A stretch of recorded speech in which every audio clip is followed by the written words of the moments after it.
Duraan dursee baga nagaan dhuftanii jira. Sagantaa ta'e torbaan kutee waa'ee qaamaa akka waliigalaatti qaama dubartii jennee qaama eksternal paartii gama alaa ibseen ture. Amma torbaan kana waa'ee dubartiin tokko waa'ee qaama saalaa ishee wantoota beekuu qabdu ibsuu barbaada.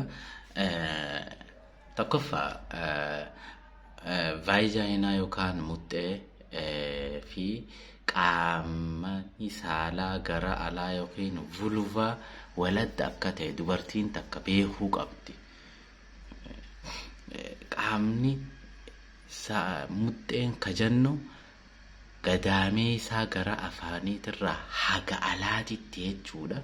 Ujummoo wal qunnamsiisu tana muxxee yookaan vaayijaayinaa jennaan jechuudha. Kan alarraa mul'atu garuu guutumatti vulvaa jedhama. Vulvaa jedhama. Jechoota kanneen adda baasanii beekuun dirqama. Jecha isan ibsine faa amma namni garii ibsuu ni sodaata. Jecha isa hin ibsine fayyadamuun sirrii akkan ta'een ogeeyyotiin fayyaa dubbatan. Maqaa qaamoota hormaataa kana yoo sirriitti hin yaamne yookiin qaanii akka ta'e agarsiisaa jirra jechuudha. Qaamolee kana ammaasiis sirriitti yaamuu dhabuun miidhama xiinsammuu qofa osoo hin ta'in dhiibbaa fayyaatillee dhaqqabsiisuu danda'a jechuudha. Kan itti aanu vaajinaa yookaan muxxeen ofiin of qulqulleessa yaada jedhu. Kana dubartoonni qaama hormaata isaanii qulqulleessuuf jecha dawaa biraa faa fayyadamuu danda'an waa hedduu fayyadaman. Kun ammoo akka saayinsiin jedhutti muxxeen yookaan vaayijaayinaan inni ofiinuu uumamaan of qulqulleessuu danda'a jira. Bishaanillee miidhaa qabaachuu dubbatama. Dhibeewwan saalqunnamtii daddabran fiduu carraa bana jedhama. Saniifuu waan hin taaneen qaama muxxee keenya waan hin taaneen tuquun yookaan vaayijaayinaa sirriidhaa miti jechuudha. Qaama gara alaa vulvaa bishaaniin qulqulleessuun ni danda'ama. Ammaasiis akka saayintistoonni jedhanitti vaayijaayinaa yookaan muxxeen seeliin isii sa'aa 96 keessatti of haareessuu danda'a. Kanaafuu yoo hubamaniis dafanii fayyan jechuudha. Kana akka hubannu nu feesisa. Vaayijaayinaa yookiin muxxeen akka ooyiruu qonnaa tokkotti ilaalamuu qaba. Fakkeenyaaf baakteeriyaa bu'a qabeessa kan akka fayyaan teenya eegamtu uumamaan qaba. Sirna vaayijaayinaa mikroobii jedhamu baakteeriyaawwan hedduu kanneen fayyummaa isaa eegan hedduu uumamaan jiraachuu danda'an jechuudha. Baakteeriyaan bu'a qabeessi qaamni wal hormaata dubartootaa uumamaan qabu kun naannoo isaatti asiidii gadi dhiisuudhaan baakteeriyaawwan balaa dhaqqabsiisan qorata jechuudha.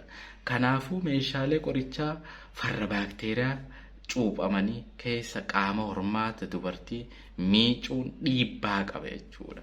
Madaallii baakteeriyaa uumamaan jiru eeguun barbaachisaadha jechuudha. Baakteeriyaa uumamaan jirutu jira jechuudha. Madaallii sun eeguun dirqama jechuudha.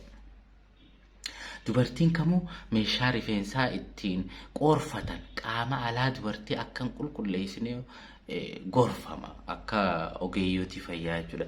Sababni isaa maali? Gogaan naannawa san jiru jiidha qabaachuu qaba waan ta'eef jedhamee himama jechuudha. Akka ogeeyyiin fayyaa qoratametti jechuudha. Kan itti aanu rifeensa qaama hormaataa irratti sababaa malee hin biqille. Rifeensi qaama hormaataa irratti sababaa malee hin biqille. Rifeensi dubartoota wayita qaama saalaa isaanirra haadan yeroo ofirraa haatan akka malee of eeggachuun dirqama jechuudha. Maaliif rifeensi waa malee hin biqille yeroo takka qaamni muramuu danda'a. Qaamni muramu sun gogaan sun narvii adda addaati wajjin wal qunnama jechuudha. Saniif jecha of eeggannoon beessa. Rifeensi waa malee qaama saalaa irratti hin biqille. Sababa mataa isaa qaba. Waan fayyaduuf qaba. Qaama hormaataa balaarraa kan eeguu fi hubamuu gogaa kan ittisu jechuudha. Tokko tokko rifeensaa narvii qaama saalaa qunnamtii waliin wal qabatee waan jiruuf kukkutuun wal qunnamtii saalaa irratti dhiibbaa guddaa qabaachuu danda'a jechuudha. Kan maayii irratti kanneen isin ibsu akkamiin umriin dabalu akkuma umriin dabaluuni vaajiinaa yookaan muteen miidhamti jechuudha. Laguu ji'aa waggaa dheeraaf erga arganii fi daa'imman hedduu erga dahanii booda ovaariin yookaan hanqaaquun oomishu ni dhaabbata. Killeen oomishamtu ni dhaabbate. Laguunis ni dhaabbate jechuudha. Hormaanni hormaata fayyadu hir'achuu jedhama. Saniifuu kun hundi maal ta'a? Vaajiinaa yookaan muchee teenya dhiibbaa guddaa fida jechuudha. Kanaafuu dubartoonni waan uumamaan kan beekan kan qaama uumamaa waan ta'eef jecha if dhiphisuu dhiisuudhaan qaama hormaataa keenya sirnaan beekuun dirqama jechuudha. Saniifuu waan dhaggeeffataniif galatoomaa. Yeroo biroo sagantaa birootii irratti hanga arginu nageettiin isiniin jaa. Bye.